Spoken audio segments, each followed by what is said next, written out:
चलो, तो हम लोग पढ़ रहे थे अलैम्प पे नहीं 33 का सेकंड पार्ट बेटा है ना। The value of L C and R for a series LCR circuit are given as this.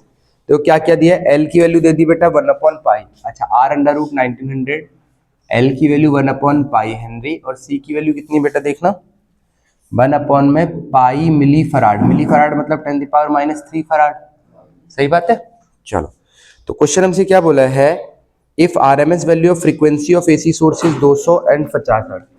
बेटा वी आर एम एस भी दे रखा है हमें, वी आर एम एस कितना दिया है 200 वोल्ट और फ्रीक्वेंसी कितना दिया 50।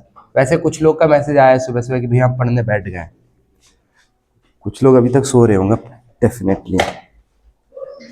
चलो जी, RMS value of alternating current, देखो बेटा RMS value of alternating current चाहिए, इसके लिए पहले क्या चाहिए होगा, जेड चाहिए होगा, क्या जेड निकालने, जेड के लिए क्या चाहिए होगा, एक्सएल और एक्सी चाहिए होगा ना। तो सबसे पहले चलो कैलकुलेट करते हैं एक्सएल, एक्सएल कितना होता है बेटा ओमेगा एल होता है, ओमेगा होता है 2πfl है ना, तो 2πf की वैल्यू 50 और एल की वैल्यू दे रखी बेटा 1/पाई, पाई पाई कैंसिल कितना आ गया बताओ 100 ओम, ये एक्सएल हो गया। अभी में क्या चाहिए एक्सी चाहिए, तो एक्सी इज इक्वल टू देखो कितना हो जाएगा बेटा 1/ओमेगा सी है ना, तो 1/ओमेगा की जगह 2πf और सी की जगह 1/पाई इंटू 10⁻³ पाई और पाई कैंसिल आउट हो जाएगा, और f की वैल्यू कितनी है 100, तो 50 ना इंटू 10⁻³ कितना हो जाएगा बताओ, ये ऊपर जाके 1000 हो जाएगा, 50 दूनी 100, शायद 10 बचेगा ये ना 10 ओम, ठीक बात है कि नहीं। एक्सएल मिल गया, एक्ससी मिल गया, आर हमें ऑलरेडी पता है। अभी हम क्या कैलकुलेट कर लेंगे, जेड कैलकुलेट कर लेंगे क्या, तो जेड कितना आ जाएगा हमारा बताओ r² plus XL minus XC का होल स्क्वायर, आर दे रखा है अंडर रूट 1900, तो इसका स्क्वायर करोगे तो रूट हट जाएगा, बचेगा कितना 1900, प्लस एक्सएल कितना है हमारा 100 और एक्सी कितना है 10, तो हो जाएगा 100 माइनस 10 का स्क्वायर, तो आ जाएगा अंडर रूट 1900 प्लस 100 में 10 जाएगा 90, 90 का स्क्वायर करोगे 8100, इनको जोड़ दो तो देखो कितना आएगा 10,000 आ जाएगा ये, ओके 10,000 आ जाएगा, ये तो 1000 हुआ 10,000, 2020 कितने जीरो बाहर आएंगे 100 आ जाएगा बाहर, तो इसका मतलब इम्पीडेंस कितना है बेटा हमारा 100 ओम, इम्पीडेंस मिल गया। अभी हमें क्या चाहिए आई आर एम एस चाहिए, तो आई आर एम एस कैसे निकालेंगे बताओ, B R M S by Z, Ohm's law है ना, बी आर एम एस कितना है हमारा 200 ही है ना, और जेड कितना है 100, तो इसका मतलब आई आर एम एस की वैल्यू कितनी होगी हमारी 2 एम्पीयर, सही बात है, बिल्कुल आसान था, केवल जेड निकाला था उसके बाद आई आर एम एस आ गया। फिर क्वेश्चन ने बोला पावर फैक्टर बता दो, तो बेटा हमें इंपीडेंस ट्राइंगल याद है क्या इंपीडेंस ट्राइंगल में यहाँ क्या होता था एक्सएल माइनस एक्सी होता था, यहाँ पे आर होता था, यहाँ पे जेड होता था, ये एंगल को फाई कहते थे।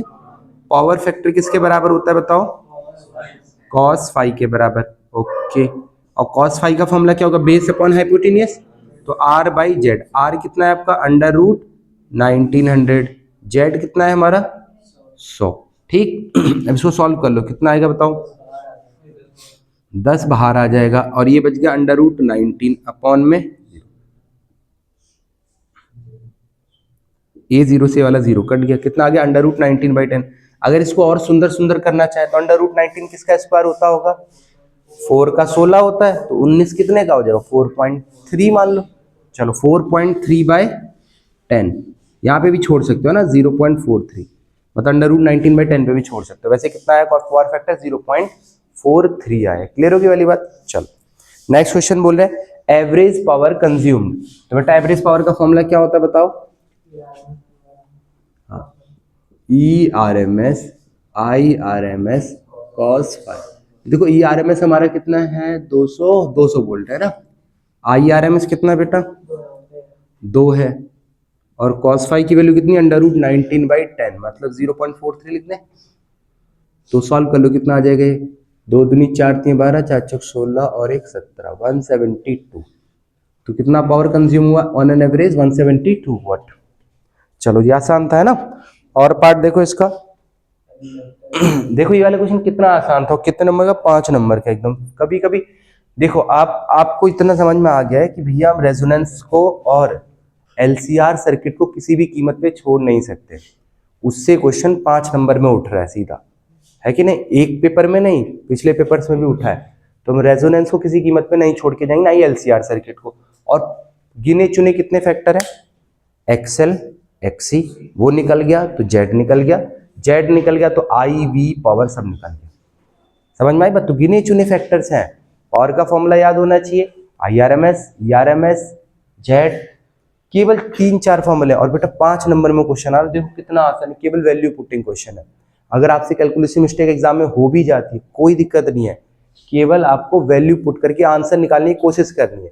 5 में से 4 नंबर आपके पक्के हैं।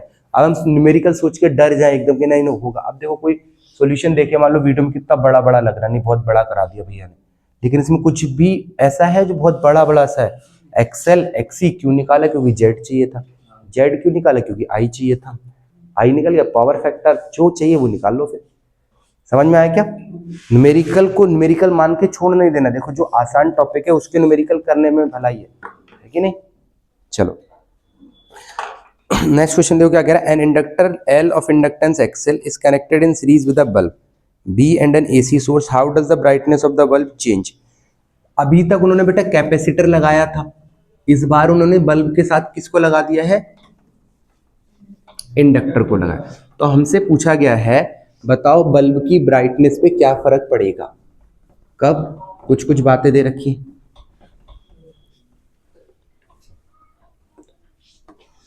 दैट कुछ कुछ बातें इज लेट्स सी, सीरीज में ही है ना बेटा दोनों। ये हमारा इंडक्टर हो गया और ये हमारा बल्ब हो गया, इन्होंने एक एसी सोर्स से इसको लगाया, ठीक। अभी क्वेश्चन ने बोला है ब्राइटनेस पे क्या फर्क पड़ेगा? Number of turns in that, number of the turn that inductor is reduced. देखो एक बात बताओ बेटा, एल इज इक्वल टू क्या होता है? Mu not an square A by L होता है। पहले वाले का आंसर लिखेंगे कैसे? पहले वाले का आंसर ऐसे देखो, देखो नंबर ऑफ टर्न्स डिक्रीज होंगे तो एल की वैल्यू डिक्रीज हो जाएगी, है ना? ऐसे लिखना एग्जाम में। If number of turns reduces self inductance decreases. Self inductance कम हो जाएगा तो ओमेगा एल की वैल्यू बताओ क्या हो जाएगी? कम हो जाएगी। ओमेगा एल कम मतलब एक्सएल कम, एक्सएल कम तो यहाँ पे कम रेजिस्टेंस मिलेगा, कम रेजिस्टेंस मिलेगा तो करंट क्या हो जाएगा? बढ़ जाएगा। करंट ज्यादा होगा तो अब इसके अक्रॉस पावर कंजम्पशन ज्यादा, तो ब्राइटनेस पे क्या फर्क पड़ेगा बताओ? बढ़ जाएगी। समझ में आया कैसे करें लिखना?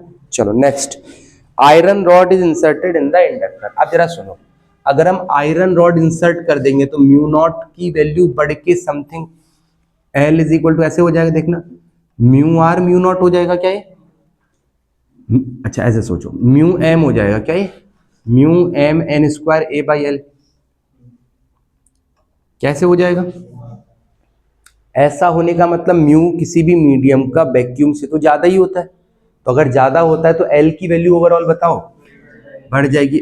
ज्यादा क्यों होता है वो समझ में आता है, हमने पढ़ा ना mu R is equal to mu M by mu O, तो क्रॉस मल्टीप्लाई करेंगे, देखो म्यू एम किसके बराबर आ गया? म्यू आर इंटू म्यू ओ के बराबर आ गया। समझ आई बात कि नहीं? तो म्यू आर बढ़ जाएगा कि घट जाएगा? बढ़ जाएगा। तो अगर ये म्यू बढ़ गया तो इसका मतलब एल की वैल्यू भी बढ़ जाएगी। एल की वैल्यू बढ़ गई तो ओमेगा एल की वैल्यू बढ़ जाएगी। ओमेगा एल की वैल्यू बढ़ गई तो करंट क्या हो जाएगा? अब पोजीशन बढ़ गया तो करंट धीरे धीरे चलेगा, तो करंट क्या हो जाएगा? कम हो जाएगा। करंट कम हो जाएगा तो ब्राइटनेस पे क्या फर्क पड़ेगा? डिक्रीज हो जाएगी। ऐसे ही लिख देना आपको एग्जाम में, पहले स्टेटमेंट में लिख देना, फिर ये बना देना, और ये बना देते हम टीचर खुश, तो तुरंत तुरंत नंबर, समझे? क्योंकि उसको पढ़ना नहीं पड़ा ना, डायरेक्ट दिख गया। हाँ ठीक। Next, a capacitance of reactance XC is equal to XL is inserted in the series circuit, justify your answer। इन्होंने बोला इसके अंदर एक कैपेसिटेंस और लगा दो such that XC is equal to XL। अब जरा देखो इसका आंसर कैसे लिखोगे थर्ड पार्ट का, भैया XC XL के बराबर हो जाएगा, है ना? तो XL माइनस XC की वैल्यू कितनी आ जाएगी? 0। सही बात है। अब XL माइनस XC की वैल्यू आ गई तो Z इज इक्वल टू हम क्या जानते हैं? R square plus XL minus XC का whole square.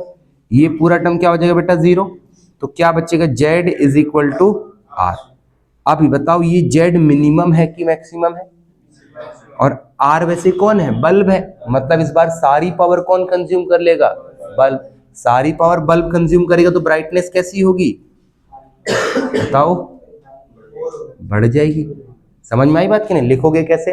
When XL is equal to XC then they get cancel out with each other, hence whole power is consumed by the bulb only. समझ में लिखना है कैसे exam में? Okay, that completes your sample paper.